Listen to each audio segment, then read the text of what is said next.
नमस्कार, न्यूज की पाठशाला में आप सभी का स्वागत है। मैं हूं सुशांत सिन्हा। ये वो पाठशाला जहां सबकी क्लास लगती है और खबर के वो चैप्टर खुलते हैं और इतने विस्तार से खुलते हैं जो आपको कहीं मिलेंगे नहीं। और जब आप उस चैप्टर को पढ़कर निकलेंगे तो उस खबर के मास्टर होकर निकलते हैं। न्यूज का इकलौता फैमिली शो है। सबसे पहले आपको बता दूं कि आज पाठशाला में क्या क्या है।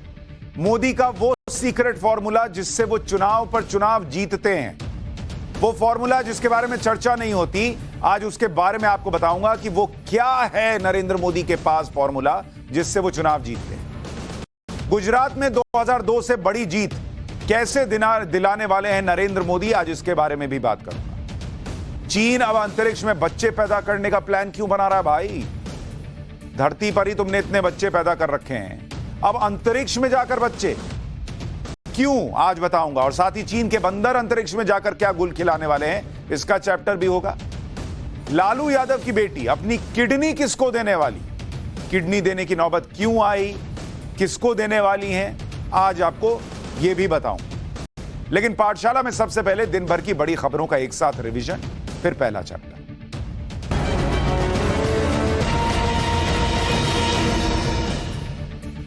समाजवादी पार्टी के नेता आजम खान को सेशंस कोर्ट से भी राहत नहीं मिली। हेट स्पीच का मामला है, 3 साल की सजा उनकी जो है वो बरकरार रही। इसी के साथ आजम खान की विधानसभा सदस्यता रद्द ही मानी जाएगी। अब रामपुर में उपचुनाव का रास्ता साफ हो गया। रामपुर विधानसभा उपचुनाव के लिए चुनाव आयोग कल नोटिफिकेशन जारी कर देगा। दिल्ली नगर निगम का जो चुनाव है उसके लिए कांग्रेस पार्टी ने जगदीश टाइटलर को चुनाव समिति का सदस्य बनाया। अब बीजेपी जो है वो इस फैसले का विरोध कर रही है, सवाल उठा रही है, कह रही है कि कांग्रेस को 1984 के दंगाइयों से प्रेम है क्या? कांग्रेस कभी कातिलों से दूर क्यों नहीं रह सकती? विवाद बढ़ने पर कांग्रेस ने जगदीश टाइटलर का बचाव करते हुए कहा कि टाइटलर को फिलहाल कोई जिम्मेदारी नहीं दी गई।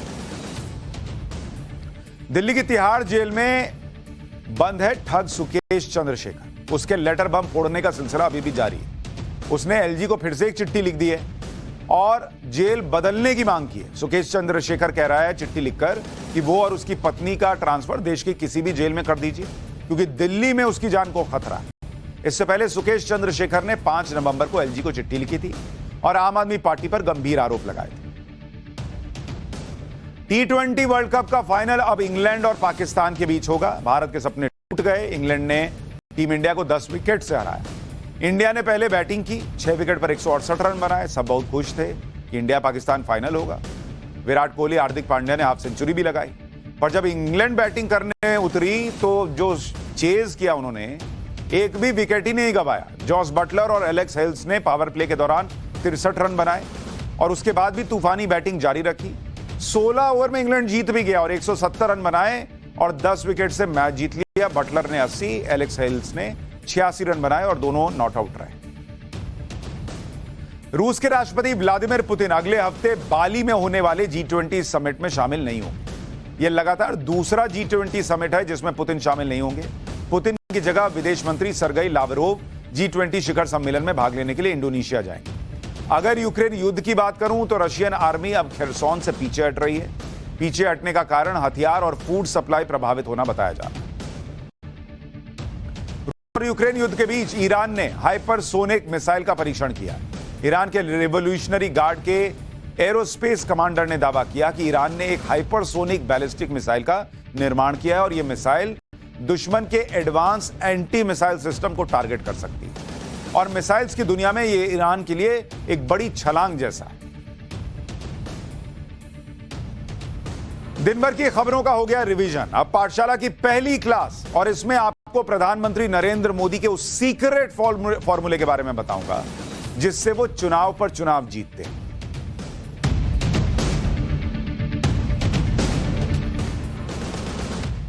एक चीज आपने गौर की होगी, जब भी विपक्ष चुनाव हारता है तो कभी ईवीएम से खेल हो गया कह देता है, कभी कहता है कि दल बल का इस्तेमाल हो गया, एजेंसीज का इस्तेमाल कर लिया, ये कर लिया, वो कर लिया। कभी कहते हैं कि धांधली हुआ, धोखा हुआ।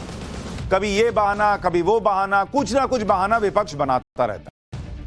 लेकिन आज उन बहानों से अलग मैं आपको एक सीरियस एनालिसिस करके बताऊंगा कि आज देश जाने प्रधानमंत्री नरेंद्र मोदी का वो सीक्रेट फॉर्मूला क्या है जिसकी वजह से वो चुनाव पर चुनाव जीत रहे हैं। चुनाव में पीएम मोदी की मेहनत है, लगन है, विजन है, प्लानिंग है, इसकी तो चर्चा बार बार होती है। लेकिन वो बात, वो फॉर्मूला जिसकी ज्यादा चर्चा नहीं होती, आज उसके बारे में आपको बताऊंगा। और उसको समझने के लिए कि वो सीक्रेट फॉर्मूला क्या है, आज राजनीति से आई दो बड़ी खबरों को आपको समझना होगा और उन खबरों के बारे में बताते बताते उस सीक्रेट फॉर्मूले पर आ जाओ। वो दो खबरें क्या हैं भाई? एक तो गुजरात चुनाव के लिए बीजेपी के कैंडिडेट्स की लिस्ट जारी हो गई और दूसरा यूपी के मैनपुरी लोकसभा सीट पर उपचुनाव के लिए समाजवादी पार्टी ने अखिलेश यादव की पत्नी डिंपल यादव को कैंडिडेट घोषित कर दिया। अब एक खबर गुजरात की, दूसरी उत्तर प्रदेश की, कोई कनेक्शन तो लग नहीं रहा। लेकिन जो नहीं लग रहा, जो नहीं दिख रहा, वही तो हम दिखाएंगे ना पाठशाला में। सोच का फर्क क्या है आज आपको पता चलेगा, क्योंकि आप यह जानकर हैरान रह जाएंगे कि गुजरात में बीजेपी ने विजय रूपाणी और नितिन पटेल जैसे सीनियर नेताओं को टिकट नहीं दिया। सीनियर नेताओं को बीजेपी ने टिकट नहीं दिया। खबर क्या कह रही है सुनिए। जिन लोगों को टिकट नहीं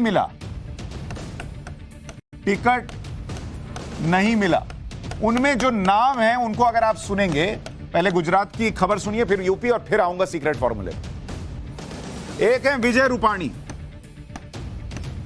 ये भाई साहब जो है, ये गुजरात के एक्स सीएम हैं, चीफ मिनिस्टर। इनको टिकट नहीं मिला। दूसरा बड़ा नाम है नितिन पटेल। ये भाई साहब डिप्टी सीएम रहे हैं, डिप्टी सीएम रह चुके हैं, इनको भी टिकट नहीं मिला। और दोनों 40-45 साल से पॉलिटिक्स में है, अनुभव है 40-45 साल का। लेकिन बीजेपी ने इनको टिकट नहीं दिया। इन्हें टिकट क्यों नहीं दिया गया, इसके बारे में आपको आगे डिटेल में बताऊंगा। लेकिन मैं जो आपको समझाना चाह रहा हूं, बताना चाह रहा हूं कि बीजेपी कैसे जीतती है, नरेंद्र मोदी कैसे जीतते हैं, उसके लिए आपको उत्तर प्रदेश की भी एक खबर जाननी हो। क्योंकि उत्तर प्रदेश में मैनपुरी की जो लोकसभा सीट है, वहां पर उपचुनाव है और उपचुनाव के लिए समाजवादी पार्टी को कोई और कैंडिडेट दिखाई नहीं और उन्होंने अखिलेश यादव की पत्नी डिंपल यादव को टिकट दिया है मैनपुरी उपचुनाव के लिए। यह सीट, मुलायम सिंह का निधन हो गया तो खाली हो गई, तो यहां पर अब मुलायम सिंह यादव या फिर उनके परिवार के लोग ही 2004 से लेकर अब तक सांसद रहे। लेकिन इसका मतलब यह थोड़ी है कि उनका ही परिवार यहां लड़ सकता है। चुनाव आयोग ने कोई लिख के थोड़ी दिया है कि मुलायम सिंह जी गए तो उनका परिवार ही यहां लड़ेगा। पुश्तैनी सीट बना लीजिए इसको और परिवार के अलावा किसी और की तरफ देखिए ही नहीं। यह समाजवादी पार्टी ने वहां एक बार फिर करके दिखाया। और इसी तरह से आपको याद होगा कि अभी आजमगढ़ लोकसभा सीट पर उपचुनाव हुआ था। आजमगढ़ भी एक तरह से मुलायम परिवार ने पुश्तैनी सीट बना ली कि यहां से मेरे परिवार का ही कोई लड़ेगा। ये सब रिजर्व सीट टाइप हो गई परिवार की। इलेक्शन कमीशन ने कोई रिजर्व सीट नहीं रखी है, इन्होंने अपने परिवार के लिए रिजर्व कर ली। पहले यहां से मुलायम सिंह सांसद बने थे, फिर अखिलेश यादव बने। जब अखिलेश यादव ने सीट छोड़ने के बाद छोड़ी तो यहां पर उपचुनाव हुआ और आजमगढ़ में धर्मेंद्र यादव को टिकट दिया गया, जो मुलायम सिंह यादव के भतीजे हैं, अखिलेश यादव के चचेरे भाई। लेकिन हुआ क्या? धर्मेंद्र यादव करीब 8,000 वोट से यह चुनाव हार गए। यानी इन लोगों का फॉर्मूला क्या है? हार मिल जाए तो मिल जाए, लेकिन परिवार ना जाए। यही अब मैनपुरी लोकसभा उपचुनाव में हो रहा है। अखिलेश यादव की पत्नी डिंपल यादव को टिकट दे दिया गया। अब आप दोनों को कंपेयर कीजिए। एक तरफ मैंने आपको गुजरात में बताया कि यहां विजय रूपाणी का ticket cancel, Nitin Patel deputy CM का टिकट कैंसिल। दूसरी तरफ वो पार्टी जो अभी यूपी में चुनाव हारी, वहां आजमगढ़ में चुनाव हारी, धर्मेंद्र यादव हार गए, उसने मैनपुरी में किसको टिकट दिया? डिंपल यादव को। और डिंपल यादव जो हैं, इनका अगर पॉलिटिकल करियर आप देखिए कि किस तरह से उन्होंने प्रदर्शन किया है। कोई कहेगा कि भाई अच्छा परफॉर्म कर रही है इसलिए दे दिया होगा, अखिलेश यादव की पत्नी है तो क्या हुआ।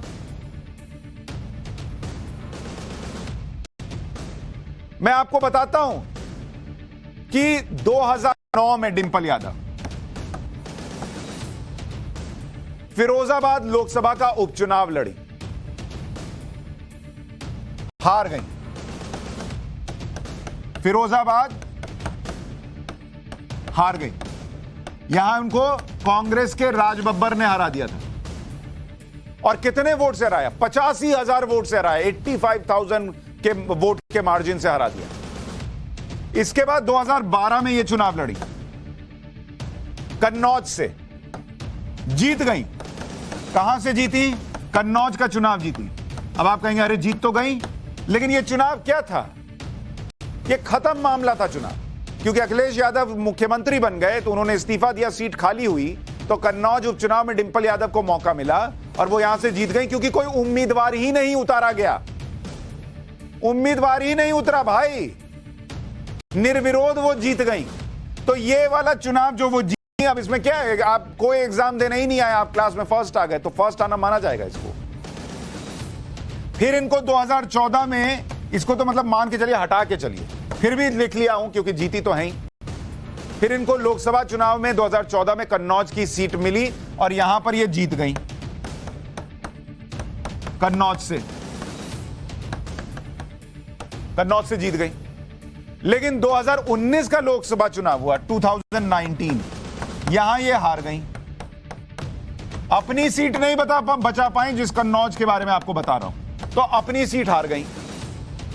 अब जो भी इन्हें बीजेपी के सुब्रत पाठक ने हरा दिया, और 21 साल बाद ऐसा हुआ था कि कन्नौज की सीट समाजवादी पार्टी हार गई। अपने गढ़ में समाजवादी पार्टी हार गई, अखिलेश यादव की पत्नी हार गई। 21 साल में ऐसा नहीं हुआ था, लेकिन पार्टी ने कोई सबक नहीं सीखा। अभी धर्मेंद्र यादव हार गए समाजवादी पार्टी के गढ़ में, आजमगढ़ में, लेकिन पार्टी ने कोई सबक नहीं सीखा। फिर किसको दिया टिकट? डिंपल यादव को। और ट्रैक रिकॉर्ड क्या है? एक चुनाव लड़ी, हार गई, दूसरा कोई उसमें मुकाबला ही नहीं था, तो इसको अगर हटा दीजिए तो 3 चुनाव लड़ी हैं, 2 हारी हैं, एक निर्विरोध, कोई लड़ा नहीं, खड़ा नहीं हुआ, तो जीत गई। तो एक तरह से 4 चुनाव, 2 हार, 2 जीत, और इसमें से भी 1 माइनस किया जा सकता है। ऐसे व्यक्ति को फिर से मैनपुरी से टिकट दिया गया। और ऐसे में कोई भी बोलेगा कि इस परफॉर्मेंस के बूते अगर डिंपल यादव को टिकट मिला तो वो इसीलिए मिला क्योंकि वो मुलायम परिवार की बहू, क्योंकि पार्टी में परिवारवाद के आगे कोई सोच ही नहीं थी। और दूसरी तरफ मैं आपको दिखा रहा हूं Narendra Modi, ex CM, x deputy CM, ticket काट दे रहे हैं उनका। परिवारवाद की राजनीति से ये लोग उबर नहीं पा रहे, और इसलिए जब आप बीजेपी के बारे में अभी आपको बताऊंगा, नरेंद्र मोदी को सीक्रेट फॉर्मूले के बारे में बताऊंगा, तो आपको समझ में आएगा कि कैसे कनेक्ट हो रही हैं खबरें। क्योंकि समाजवादी पार्टी, कांग्रेस पार्टी, कई ऐसी पार्टियां हैं जो परिवारवाद से उबर नहीं पा रही।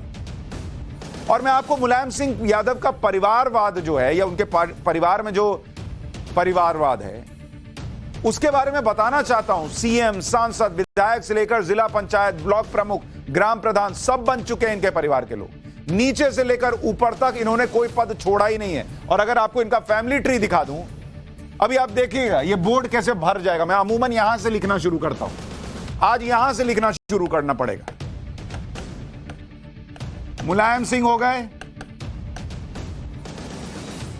इनके बेटे अखिलेश, ये नेता हैं, किसी से छुपा नहीं, एक्स सीएम रह चुके हैं, सांसद रह चुके हैं। इनकी पत्नी डिंपल, ये सांसद रह चुकी हैं, पॉलिटिक्स में हैं। इनके जो दूसरे बेटे हैं प्रतीक, उनकी पत्नी है अपर्णा यादव, ये अब बीजेपी में आ गई, और कहा जा रहा है कि मैनपुरी में हो सकता है बीजेपी अपर्णा यादव को उतार दे डिंपल यादव के खिलाफ। प्रतीक जो है वो अपना फिटनेस सेंटर खाली चलाता है, तो ये अभी पॉलिटिक्स में नहीं है। और ये मुलायम सिंह यादव की जो दूसरी पत्नी है, उनके बेटे। मुलायम सिंह के 5 भाई, उसमें सबसे छोटे भाई शिवपाल यादव,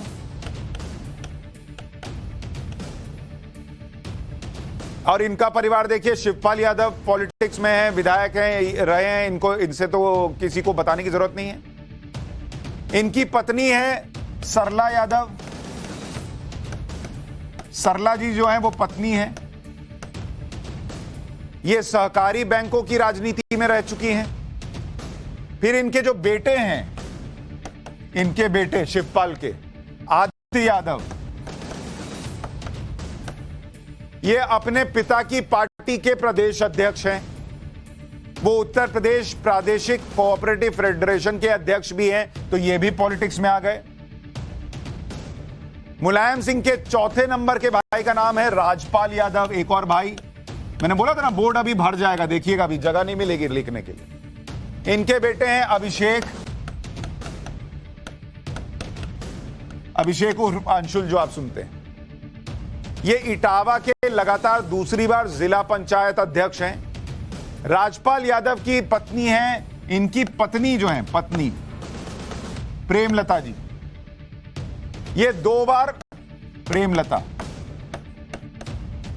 ये 2 बार जिला पंचायत अध्यक्ष बनी थी। इनके मुलायम सिंह के एक और भाई हैं। अब क्या बोर्ड भर गया? परिवारवाद ने बोर्ड भर दिया। अभी देखिए इनके भाई हैं अभय राम यादव, वो राजनीति में नहीं है, लेकिन अभय राम के बेटे हैं धर्मेंद्र यादव, जिन्हें आप सुनते हैं, जो अभी चुनाव हारे। वो धर्मेंद्र यादव उनके चचा थे मुलायम सिंह यादव, ये सांसद रहे हैं। इनके भाई हैं अनुराग यादव, ये समाजवादी पार्टी के टिकट पर चुनाव लड़ चुके हैं। धर्मेंद्र यादव की बहन है संध्या यादव।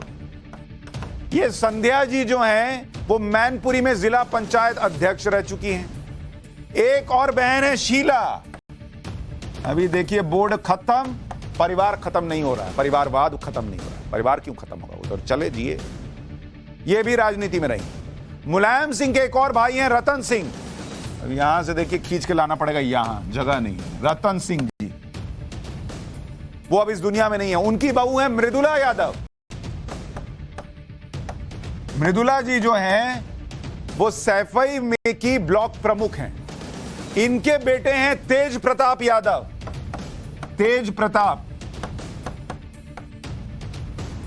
ये मैनपुरी से सांसद रह चुके हैं और लालू प्रसाद यादव के दामाद भी हैं। अब मुलायम सिंह के एक और भाई हैं, ये देखिए कोने में, राम गोपाल यादव, ये चचेरे भाई, ये राज्यसभा सांसद है। और इनके बेटे हैं अक्षय यादव, ये भी सांसद रह चुके हैं। इनके बड़े बेटे, अब जगह नहीं है भाई, मेरे पास जगह नहीं बची, लेकिन पार्टी में अलग अलग पदों में इनके लिए जगह ही जगह रही है।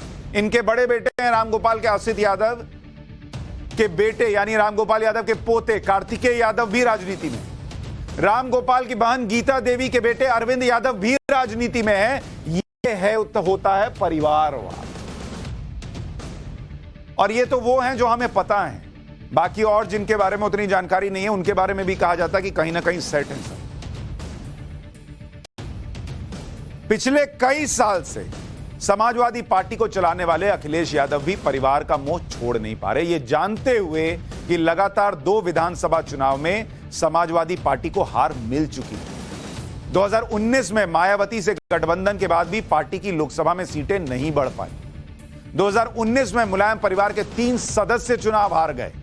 कन्नौज से डिंपल हारी, फिरोजाबाद से अक्षय यादव हारे, बदायूं सीट से धर्मेंद्र यादव चुनाव हार गए। बावजूद इसके अभी धर्मेंद्र यादव को टिकट दिया, वो फिर हार गए। 2019 के चुनाव में मैनपुरी में मुलायम सिंह की जीत का अंतर 1/4 रह गया था। इसी साल रामपुर और आजमगढ़ लोकसभा उपचुनाव में पार्टी को हार का सामना करना पड़ा। ये दोनों ही सीटें पहले समाजवादी पार्टी के पास थीं, लेकिन हार जाएंगे, लेकिन परिवारवाद नहीं छोड़ेंगे। इस साल जब यूपी के विधानसभा चुनाव हो रहे थे, अब मैं आऊंगा कि बीजेपी और नरेंद्र मोदी क्या करते हैं। इस साल जब यूपी में विधानसभा का चुनाव हो रहा था तो पीएम मोदी ने यह भी कहा था कि विपक्ष परिवारवाद से आगे सोच नहीं पाता और इसी वजह से जनता परिवारवादी पार्टियों को नकार रही है। परिवारवादी पार्टियों पर पीएम ने तब कहा था कि परिवारवाद ही लोकतंत्र का दुश्मन है। एक बार वो प्राइम मिनिस्टर का बयान सुनाता हूं, फिर आज की डेट में गुजरात में क्या हुआ उसको सुनिएगा, तब आपको समझ में आएगा कि ये कैसे चुनाव जीते हैं। जब परिवारवादी राजनीति चलती है, परिवार ही सर्वोपरि होता है। परिवार को बचाओ, पार्टी बचे या न बचे, परिवार को बचाओ, देश बचे या न बचे, ये जब होता है तब सबसे पहले कैजुअलिटी कौन सी होती है? परिवारवादी राजनीति में कैजुअलिटी कौन सी होती है? बेटा जैसा भी होगा लेकिन वही अगला अध्यक्ष बनेगा, तब सबसे बड़ी कैजुअलिटी टैलेंट की होती है। अब प्रधानमंत्री नरेंद्र मोदी जो कहते हैं और जो करते हैं उसके बीच में जो तारतम्यता है उसको देखिए कि जब वो ये कहते हैं कि ये वाला परिवारवाद जो दिख रहा है ये नहीं बल्कि टैलेंट को आगे मौका मिलना चाहिए, वो कैसे वो गुजरात में करके दिखा रहे हैं और कह रहे इसीलिए लोग कह रहे हैं कि 2002 से बड़ी जीत बीजेपी को वहां मिल सकती है इस बार। क्योंकि आप सोचिए ना, लगातार हार के बाद भी अखिलेश यादव ने परिवार पर ही दांव लगाया। दूसरी तरफ नरेंद्र मोदी हैं जो गुजरात चुनाव की कमान खुद संभाल रहे हैं। 27 साल से बीजेपी सत्ता में है, गुजरात में बीजेपी की जीत आसान लग रही है लोग कह रहे हैं। इसके बावजूद प्रधानमंत्री नरेंद्र मोदी कोई कोर कसर नहीं छोड़ना चाहते। और इसका उदाहरण आप देखिए कि गुजरात चुनाव के टिकट बांटने में बड़े नेताओं के नामों पर कैंची ऐसे बेदर्दी से चली और प्रधानमंत्री नरेंद्र मोदी ने कोई हिचक नहीं दिखाई। सिटिंग विधायकों का टिकट काट दिया, मंत्रियों तक को टिकट नहीं दिया। गुजरात बीजेपी ने आज 160 उम्मीदवारों की लिस्ट जारी की, 160 उम्मीदवार। और इन 160 उम्मीदवार में देखिए 160 कैंडिडेट तय हो गए कि भाई ये लड़ेंगे। 182 सीटों वाली विधानसभा है, इसमें टिकट किसका किसका कटा। 38 विधायक टिकट कटा, बता रहा हूं किसका, 38 विधायक का। 5 मौजूदा मंत्री जो सिटिंग मंत्री हैं, जो सिटिंग एमएलए और सिटिंग मंत्री, 7 पूर्व मंत्री, इनका भी टिकट कट गया जो रूपाणी सरकार में मंत्री थे। यानी एक राजनीति यह है जिसमें सालों साल काम करने वाले नेताओं का भी टिकट कट जाता है, और एक राजनीति वो है जहां परिवार से आगे कोई सोच ही नहीं रहा। तो पब्लिक किसको चुनेगी भाई? ईवीएम पे ठीकरा फोड़िए, चुनाव आयोग पे फोड़िए, मीडिया पे फोड़िए, लेकिन सबसे जरूरी है अपना दायरा तोड़िए और टैलेंट और लोगों को मौका दीजिए। बीजेपी में गुजरात सरकार के जिन 5 मौजूदा मंत्रियों के टिकट काटे गए उसके बारे में भी आपको सुनना और जानना चाहिए। इसमें राज्य के श्रम और रोजगार मंत्री राज्य मंत्री ब्रिजेश मेरजा का नाम है, जो मोरबी से विधायक है जहां भी पुल टूटा, टिकट कट गया उनका। संसदीय मामलों के मंत्री राजेंद्र त्रिवेदी का टिकट कटा है, वो रावपुरा से 2012 से विधायक। सामाजिक न्याय मंत्री प्रदीप परमार का टिकट कटा, जो असरवा सीट से विधायक। परिवहन राज्य मंत्री अरविंद रयानी का टिकट कटा, जो राजकोट पूर्व से विधायक। सामाजिक न्याय राज्य मंत्री आरसी मकवाना को टिकट कटा, जो महुआ सीट से विधायक। इसके अलावा गुजरात विधानसभा की अध्यक्ष नीमाबेन आचार्य का भी टिकट काट दिया गया, जो 2012 से भुज सीट से विधायक है। मतलब वो लोग जो लगातार जीत रहे थे उनका टिकट कटा है। क्यों? क्योंकि शायद रिपोर्ट ये कि इन लोगों ने उस तरह से पद पर रहने के बाद डिलीवर नहीं किया। तो जीत सकते हो लेकिन डिलीवर नहीं कर सकते तो जाओ बाहर। ये वो फॉर्मूला है जिससे नरेंद्र मोदी चुनाव जीतते हैं। क्योंकि पब्लिक के बीच आप जाएंगे, मौका मिलेगा, काम नहीं करेंगे तो वो सुधारना होगा। क्योंकि एक पक्ष ये है कि भाई इतने लोगों ने अगर को हटाया गया इसका मतलब वो परफॉर्म नहीं कर रहे। अरे तो परफॉर्म नहीं कर रहे तो हटाया ना। जीत रहे हैं सालों से इसलिए रहने दो, ये तो नहीं कहा। परिवारवाद तो नहीं रहा। और सिर्फ रणनीति ही नहीं, अनुशासन के मामले में भी विपक्ष के सामने नरेंद्र मोदी एक मिसाल है। अक्सर किसी भी पार्टी में चुनाव के वक्त बगावत होना आम बात है। जिस भी नेता का टिकट कटता है वो पार्टी के खिलाफ प्रदर्शन करता है, बगावत करता है, उसके कार्यकर्ता सड़क पर उतर आते हैं, वो दूसरी पार्टी में चला जाता है। लेकिन बीजेपी में सीएम, डिप्टी सीएम जैसे बड़े पदों पर रहे बड़े नेताओं के टिकट काट दिए गए, ना एक हंगामा ना एक प्रदर्शन। कि विजय रूपाणी, नितिन पटेल जैसे नेताओं ने तो खुद ये कहा कि इस बार वो चुनाव नहीं लड़ रहे हैं। इससे बाकी नेताओं को सीधा मैसेज चला गया कि जब ये बड़े नेता कुछ नहीं कह रहे तो हमको कहां कुछ कहना, चुप रहो। पार्टी हित में फैसला है, पार्टी का फैसला सर्वोपरि है। गुजरात बीजेपी अध्यक्ष सीआर पाटिल ने बताया कि इन नेताओं ने खुद ही चुनाव न लड़ने का फैसला लिया और अब वो संगठन के लिए काम करना चाहते हैं। ऐसे ही प्रधानमंत्री नरेंद्र मोदी ने गुजरात चुनाव के लिए बोल्ड फैसले तब किए थे जब चुनाव से 14 महीने पहले गुजरात में सीएम और पूरी कैबिनेट बदल दी थी। उस वक्त विजय रूपाणी की जगह पर भूपेंद्र पटेल को सीएम बना दिया गया, जो पहली बार विधायक बने। मतलब अगर परफॉर्म नहीं कर रहे हो भाई तो निर्मम तरीके से कैंची चलती है बीजेपी के अंदर और कोई विरोध नहीं। उत्तराखंड में 3-3 सीएम बदले, कोई विरोध नहीं, चुनाव जीत के आए ना। तो ऐसे ही चुनाव नहीं जीता जाता। पब्लिक को लगना चाहिए, मैसेज जाना चाहिए कि इसने देखो हमारे लिए काम नहीं किया, इसको हटा दिया। आपको एक और उदाहरण बताता हूं जिससे आपको सोच का फर्क दिखेगा। आपको याद होगा कि गुजरात के मोरबी में कुछ दिन पहले बड़ा हादसा हुआ था, वहां पर पुल गिर गया था और बहुत सारे लोग मारे गए थे। प्रधानमंत्री भी मोरबी गए थे, मोरबी तब से बहुत चर्चा में है। इस सीट पर बीजेपी ने क्या किया वो भी आपको सुनना चाहिए। बीजेपी ने यहां से अपने सिटिंग विधायक और सरकार में मंत्री ब्रिजेश मेरजा को टिकट नहीं दिया। 2017 में ब्रिजेश मेरजा कांग्रेस की टिकट पर मोरबी से जीते, फिर 2020 में वो कांग्रेस छोड़कर बीजेपी में आ गए, मोरबी उपचुनाव में जीत गए।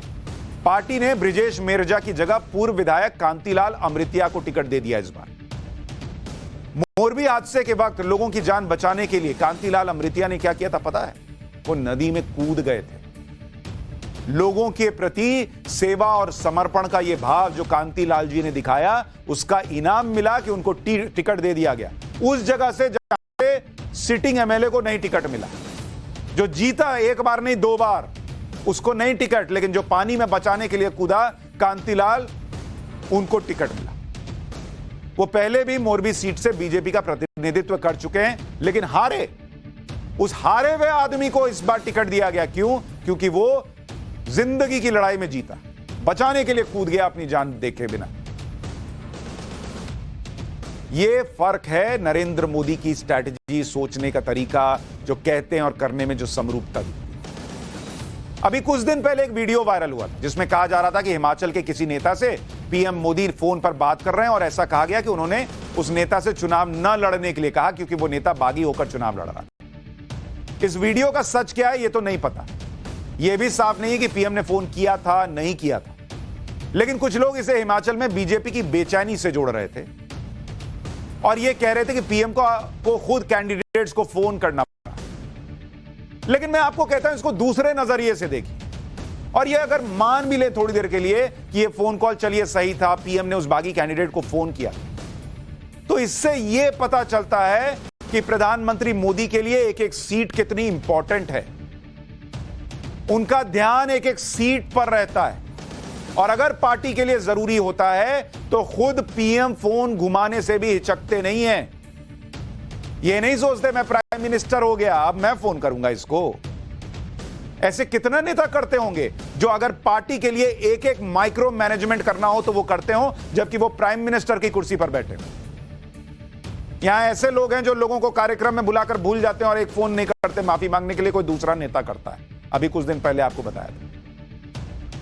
तो इससे तो विपक्ष को सीखना चाहिए कि बॉस एक एक सीट, हिमाचल में भी कह रहे हैं कि बीजेपी के लिए जो है वो वहां पर लड़ाई आसान बनाई जा रही है, एक एक सीट पर काम हो रहा है। चुनाव लड़ रहे हैं तो इसीलिए लड़ रहे हैं ना कि जीतेंगे।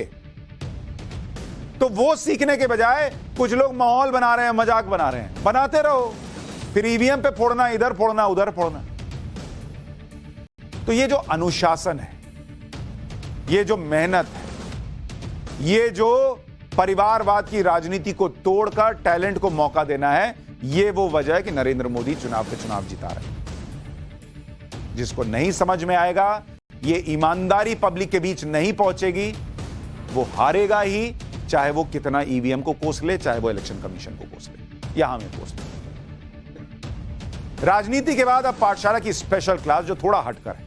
इसमें आपको बताऊंगा कि चीन अब अंतरिक्ष में बच्चा पैदा करने का प्लान क्यों बना रहा है और चीन के बंदर अंतरिक्ष में जाकर क्या गुल खिलाने वाले हैं।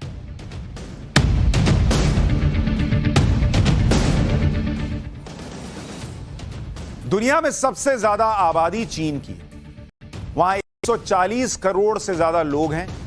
कहा जा रहा है कि 2025 से चीन की आबादी घटने लगेगी, जिससे चीन को चिंता भी। लेकिन इस चिंता को तो छोड़िए, चीन कुछ ऐसा कर रहा है जिसके बारे में सोचना भी मुश्किल है। चीन अंतरिक्ष में बच्चे पैदा करने का प्लान बना रहा है। चीन की space agency China national space administration ने अंतरिक्ष में जीरो ग्रेविटी में रिप्रोडक्शन यानी प्रजनन से जुड़ी जानकारी पता लगाने के लिए बंदरों को अंतरिक्ष में भेजने की तैयारी की। सवाल यह है कि क्या बंदरों के बाद अगला एक्सपेरिमेंट इंसानों पर होगा और स्पेस बॉर्न बच्चे कैसे होंगे जो अंतरिक्ष में जाकर पैदा होंगे?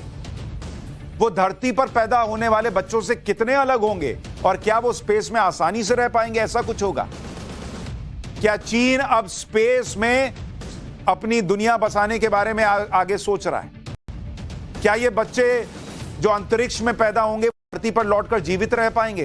तमाम ऐसे सवाल हैं। अंतरिक्ष में इंसानी बस्ती बसाने से पहले यह रिसर्च की जा रही है कि क्या अंतरिक्ष में प्रजनन हो सकता है। पता चला वहां जाके बस गए और फिर प्रजनन ही नहीं हो पाएगा, बच्चे नहीं पैदा हो पाएंगे, फिर क्या लौट के आइएगा बच्चा पैदा कर? तो चीन ने एक मिशन प्लान किया जिसके तहत अंतरिक्ष में लाइफ साइंस पर एक्सपेरिमेंट कर रहा है। हाल ही में चीन का स्पेस स्टेशन तियांगोंग यह बनकर तैयार हुआ है। इसी स्पेस स्टेशन में प्रजनन से जुड़े एक्सपेरिमेंट किए जाएंगे। स्पेस स्टेशन में वेंटियन नाम से एक बड़ा कैप्सूल तैयार किया गया। स्पेस में प्रजनन की संभावना जानने के लिए अब बंदरों को चीन भेज रहा है कि जाओ जरा वहां बच्चे पैदा करके दिखाओ। बंदर जाएंगे, बच्चे पैदा करेंगे। ये बंदर तियांगोंग स्पेस स्टेशन के वेंटियन बायोलॉजिकल कैप्सूल में रहेंगे। कैप्सूल जैसी चीज रहेगी, उसमें रहेंगे। जैसे ये भाई दिख रहा है ना, ये स्पेस सूट वगैरह पहन के जाएगा। कैसा जाएगा अभी और बताता हूं। यहां बंदरों को प्रजनन के लिए प्रेरित किया जाएगा और उनकी देखभाल भी की जाएगी। अब बंदर सोचिए, चाइनीज बंदर जाएगा, अब पता नहीं चाइनीज होगा कि कहीं और से मंगाएंगे, लेकिन बंदर जो है वो अंतरिक्ष में जाएगा बच्चे पैदा करने। चाइना को देखना है कि वो बच्चे पैदा हो सकते हैं कि नहीं अंतरिक्ष में। चीन के स्पेस स्टेशन में 6 एस्ट्रोनॉट्स के रुकने की जगह है। जब बंदर स्पेस स्टेशन जाएंगे तो उनको अलग कैप्सूल में रखा जाएगा।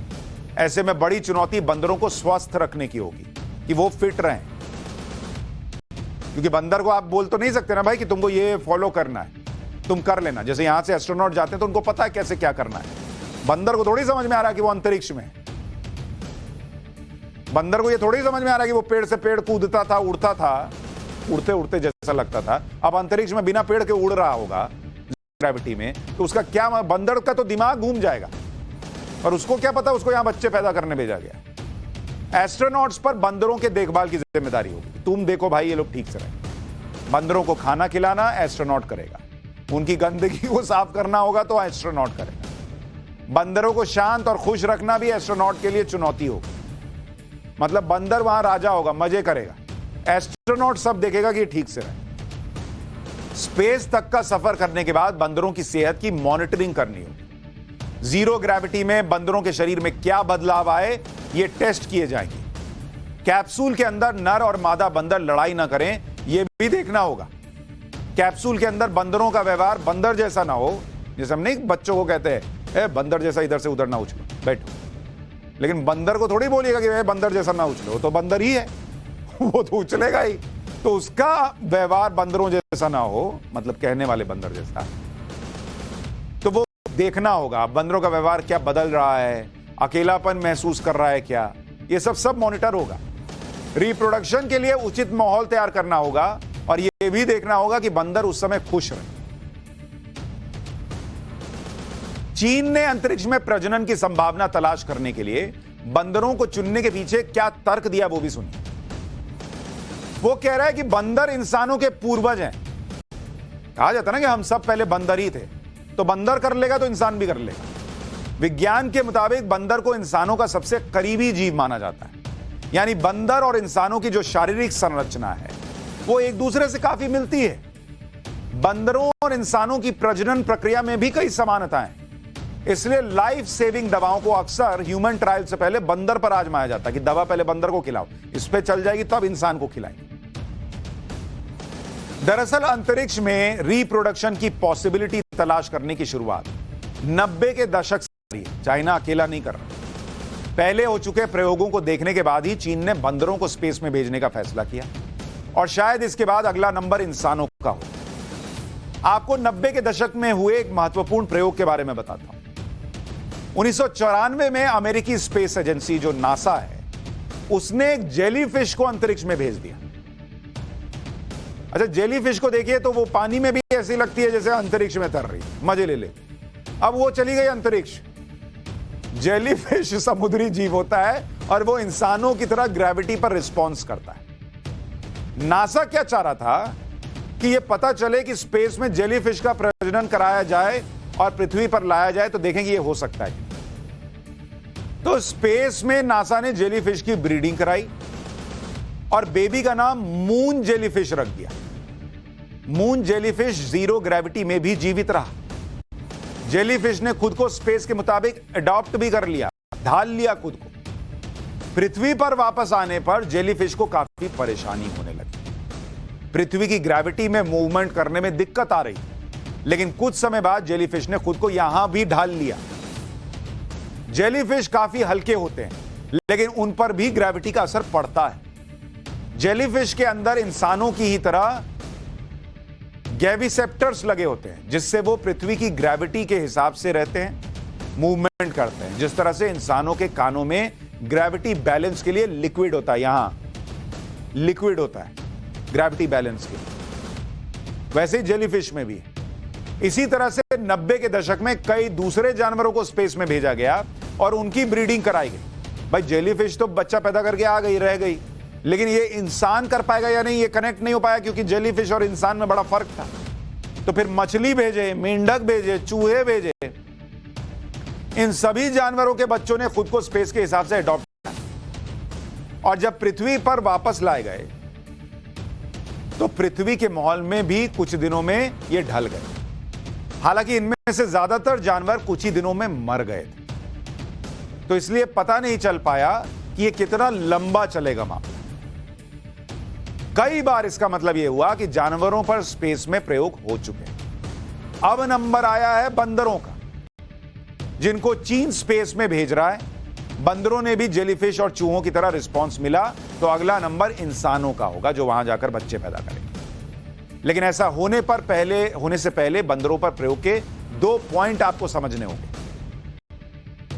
पहला पॉइंट, जीरो ग्रेविटी यानी स्पेस में पैदा होने वाले बंदर खुद को स्पेस के माहौल में ढाल लें, यह जरूरी हो। दूसरा पॉइंट है, पृथ्वी पर लौटकर बंदरों के बच्चे खुद को यहां की ग्रेविटी के हिसाब से अडॉप्ट कर लें, यह भी जरूरी होगा।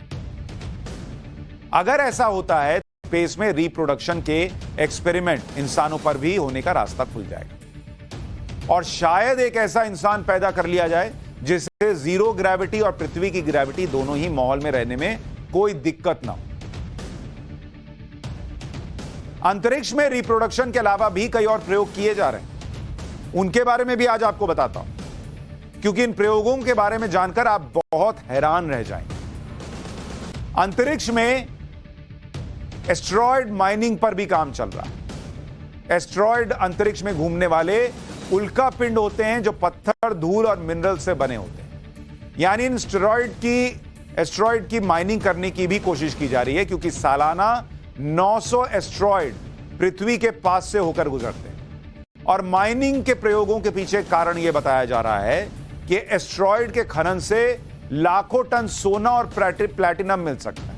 मतलब इंसान ने अंतरिक्ष को भी नहीं छोड़ा, वहां उल्का पिंड हैं, उनको भी खंगाल रहा है कि इससे सोना प्लैटिनम कुछ मिल रहा है क्या, देखो जरा।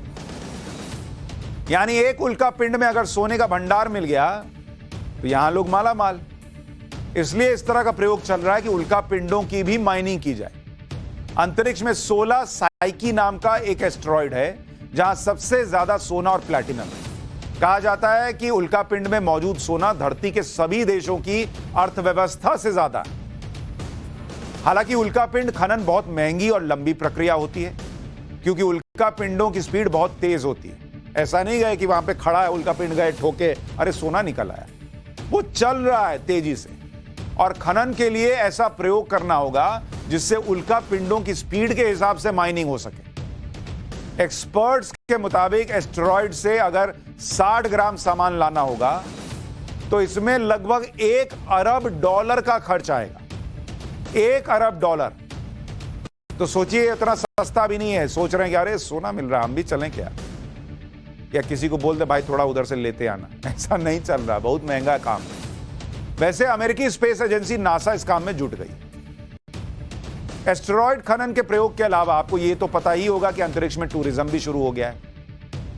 पिछले साल सितंबर में एलन मस्क की कंपनी, वही ट्विटर वाले भाई एलन मस्क, स्पेस एक्स ने 4 आम लोगों को अंतरिक्ष में भेजा था। ये सभी नॉन प्रोफेशनल अंतरिक्ष यात्री हैं। इन सभी ने 4 दिन अंतरिक्ष में बिताए। एलन मस्क के अलावा अरबपति रिचर्ड ब्रैंसन की भी कंपनी है वर्जिन गैलेक्टिक, और जेफ बेजोस की कंपनी है ब्लू ओरिजिन। ये भी स्पेस टूरिज्म के फील्ड में है और लोगों को अंतरिक्ष की सैर करवा रहे हैं। लेकिन थोड़ा मोटा खर्चा लगता है, हम और आप अभी उतना अफोर्ड नहीं कर पाए। हम लोग उनको जाते देखेंगे और मजा आया पूछेंगे। इसके अलावा अंतरिक्ष में कॉलोनी बनाने बसाने की योजना पर भी काम चल रहा है। नासा ने चांद पर कॉलोनी बनाने की घोषणा की। अंतरिक्ष यात्री चांद पर बनी कॉलोनीज में रहेंगे और यहां पर खेती के साथ साथ दूसरे प्रयोग किए जाएंगे। अब यहां से ये नहीं होगा कि टेलीस्कोप लगा और वहां देख लेंगे कि आलू उगा कि नहीं उगा। अभी बहुत दूर की कौड़ी है, लेकिन ये सब काम चल रहा है। पूरी दुनिया मान रही है कि आने वाला समय स्पेस टेक्नोलॉजी का है और जिस देश का अंतरिक्ष में दबदबा होगा, दुनिया पर उसका प्रभाव उतना ज्यादा होगा। इसलिए अब स्पेस फोर्स भी तैयार की जा रही है, यानी आर्मी, एयरफोर्स और नेवी के अलावा अब स्पेस फोर्स पर भी लोग काम कर रहे हैं, देश काम कर रहे हैं। अमेरिका, रूस, फ्रांस, ईरान और चीन के पास स्पेस फोर्स है। स्पेस फोर्स का काम क्या है भाई? कि अंतरिक्ष मिशन के दौरान मदद करो, अंतरिक्ष मिशन के दौरान आने वाले खतरों को न्यूट्रलाइज करो। भारत के पास अभी कोई स्पेस फोर्स नहीं, लेकिन भारत में डिफेंस स्पेस एजेंसी है जिसमें तीनों सेनाओं के जवान और अधिकारी शामिल होते हैं। इसका हेडक्वार्टर बेंगलुरु में और इसका मुख्य काम है स्पेस वॉरफेयर और सैटेलाइट इंटेलिजेंस को ऑपरेट करना। मार्च 2019 में भारत ने इसी की तरह से एंटी सैटेलाइट मिसाइल का सफल परीक्षण भी किया। तो स्पेस में भी बहुत कुछ चल रहा है, जबरदस्त चल रहा है। ये सब बातें आपको जाननी चाहिए, इसलिए मुझे लगा आपको बता देता हूं स्पेस के बारे में। लेकिन अब लौटते हैं, धरती की बात करते हैं और पाठशाला में लालू यादव का चैप्टर, जिसमें आपको बताऊंगा कि लालू यादव की एक बेटी अपनी किडनी क्यों डोनेट करने जा रही हैं, किसे देने जा रही हैं और ये किडनी देने की नौबत क्यों आई, अब उसका चैप्टर।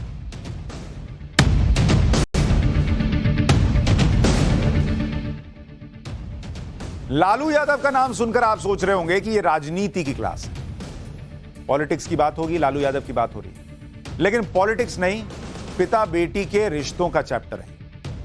हमारे समाज में बेटी को पराया धन कह देते हैं, लेकिन आज लालू प्रसाद यादव को नया जीवन देने के लिए यही बेटी, जिसे हम अपने समाज में पराया धन कहते हैं, वो अपनी एक किडनी दान करने वाली और बेटी होने का कर्तव्य निभाने जा रही है।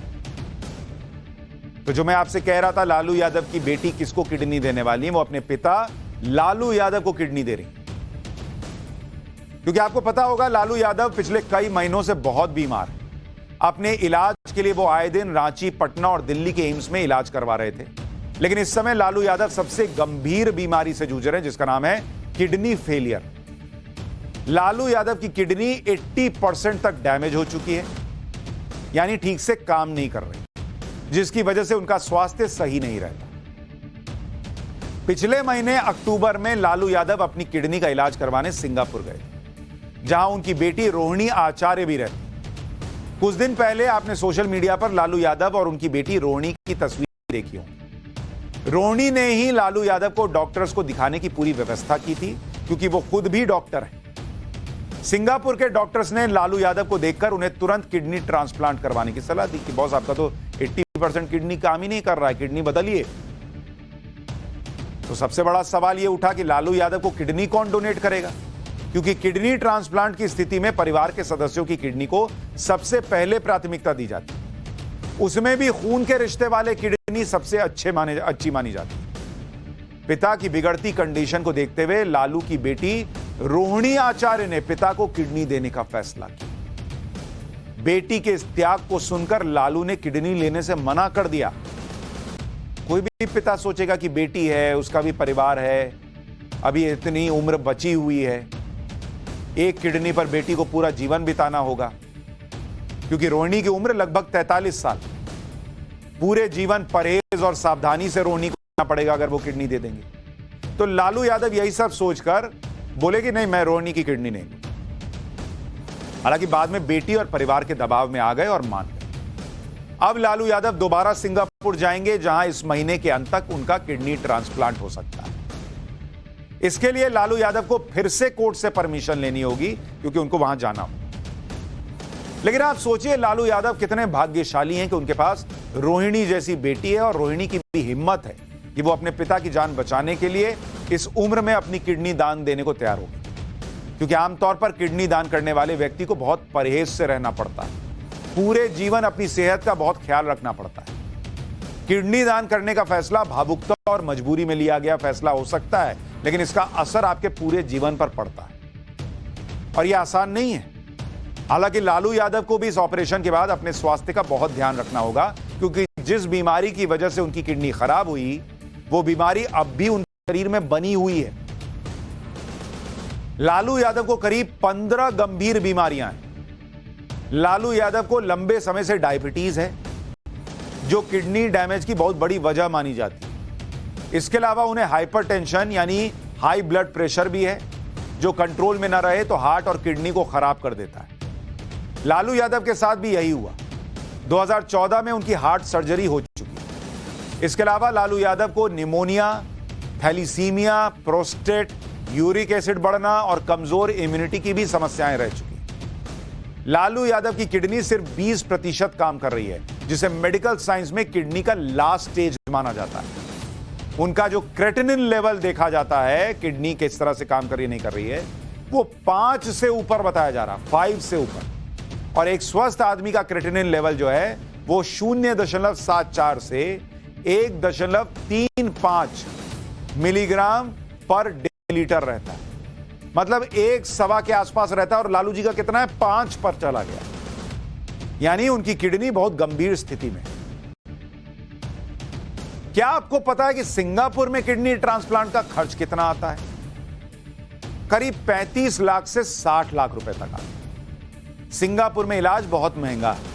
हालांकि लालू यादव के पास पैसे की कोई दिक्कत तो नहीं है, और भारत में यह ऑपरेशन 6 से 8 लाख रुपए में हो जाता है। लेकिन इसका दूसरा पहलू यह है कि भारत के लोगों को अपनी किडनी का बहुत ध्यान रखना चाहिए, और सिंगापुर में कराने की एक बड़ी वजह यह है कि बेटी सिंगापुर में, और दूसरा सिंगापुर में किडनी ट्रांसप्लांट का जो सक्सेस रेट है वो भारत से ज्यादा है। भारत में 8-10 लाख रुपए लगते हैं, लेकिन यह भी सबके लिए आसान नहीं है। इसलिए किडनी का ध्यान रखिए, आपको जो बता रहा हूं, क्योंकि अगर आप भारत में देखने जाएंगे, भारत में करीब 80 लाख लोग, 80 लाख पेशेंट हैं जिनकी किडनी में प्रॉब्लम है। हम लोग तो बड़ा आसानी से कह सकते हैं कि भाई, कह देते हैं मजाक मजाक में कि वो इतना महंगा फोन आ गया कि एक किडनी बेचकर आदमी जो है खरीदना पड़ेगा, मजाक मजाक में बोल।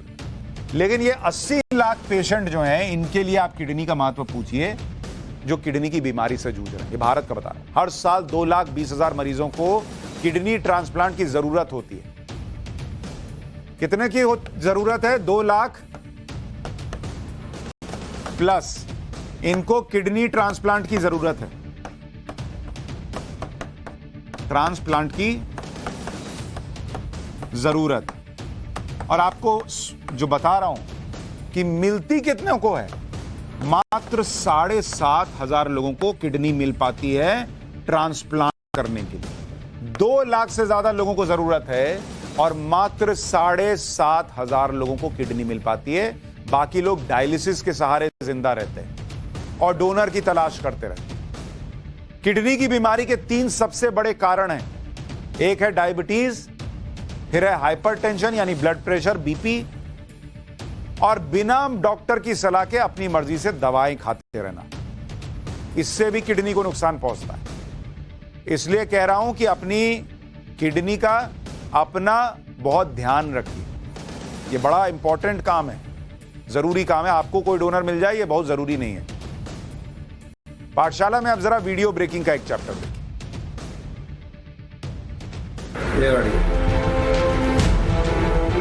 तेज रफ्तार सफेद रंग की कार एक शख्स को टक्कर मारती हुई आगे बढ़ जाती है। सीसीटीवी में कार सवार की करतूत कैद हो गई। मामला नोएडा सेक्टर 120 की आम्रपाली सोसाइटी के टावर बी का है। वीडियो में साफ देखा जा सकता है कि कैसे एक शख्स सफेद रंग की गाड़ी में आता है और तेजी के साथ आगे बढ़ता है। तभी नीली जैकेट पहने एक शख्स उसे रोकने की कोशिश करता है, लेकिन वो रुकता नहीं और टक्कर मारता हुआ आगे बढ़ जाता है। जिसे टक्कर मारी गई वो सोसाइटी का सिक्योरिटी चीफ बताया जा रहा है। पुलिस के मुताबिक सफेद रंग की गाड़ी चला रहा शख्स रेप का आरोपी है। पुलिस की एक टीम उसे गिरफ्तार करने गई थी, मगर उसे पुलिस के आने की भनक लग गई और वो कार लेकर फरार हो गया। जब उसको रोकने की कोशिश की गई तो आरोपी ने सोसाइटी के सिक्योरिटी चीफ के ऊपर ही गाड़ी चढ़ा दी। कार की टक्कर से सोसाइटी का सिक्योरिटी चीफ बुरी तरह घायल हो गया।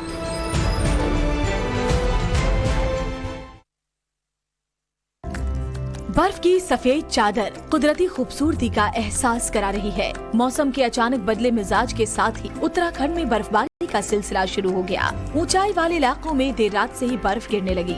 भगवान बद्रीनाथ के धाम में भी बर्फबारी के बाद चारों ओर बेहद खूबसूरत नजारा है। बद्रीनाथ मंदिर के ऊपर की पहाड़ियाँ पूरी तरह बर्फ में ढक चुकी हैं। भगवान बद्रीनाथ के दर्शन करने पहुँचे श्रद्धालु भी कुदरत के इस तोहफे से बेहद खुश नजर आ रहे हैं।